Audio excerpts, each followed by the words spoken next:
Hello guys, welcome back to my channel. So today we are going to talk about density, which is under a gravimetric property of the material. Then after that, we are going to give a case study for material selection with density.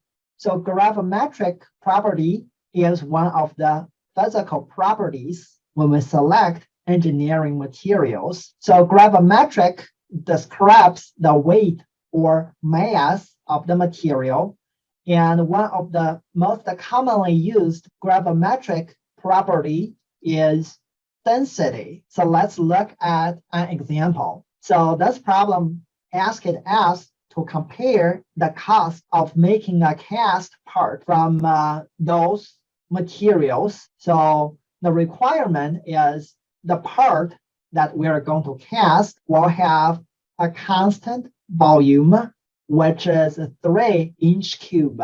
And also the problem gives us all the materials density and also the unit price. So the candidate's materials, they are zinc, cast iron, aluminum, magnesium, and epoxy.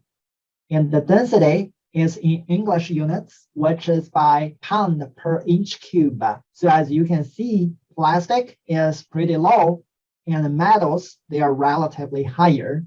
And also give us the unit price. Note that it's dollar per pound.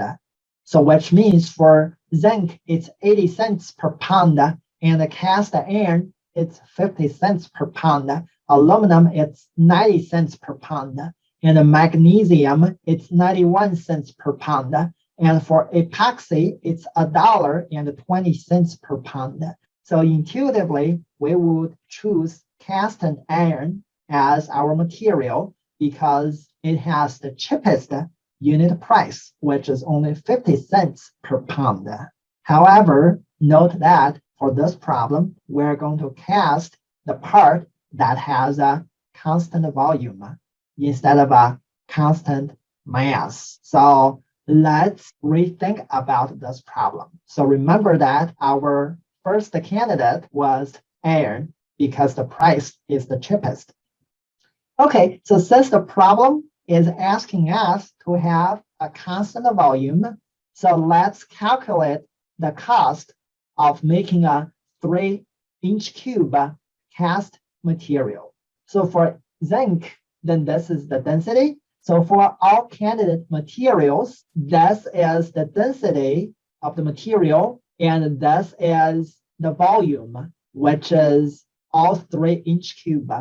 And this is the unit price. If we time them together, turns out to be cast iron is no longer the cheapest one. So the one that will cost us the least is actually magnesium. Surprise! So our first choice, cast iron, it's not even close to the cheapest one. So magnesium is the cheapest one. Next one is epoxy and aluminum. Then is cast iron. So the reason of it, like we said, because we have constant volume instead of a constant mass. So as a future engineer, we have to be able to figure out simple math like this so we can save the money when selecting and purchasing engineering materials. And this is the reference.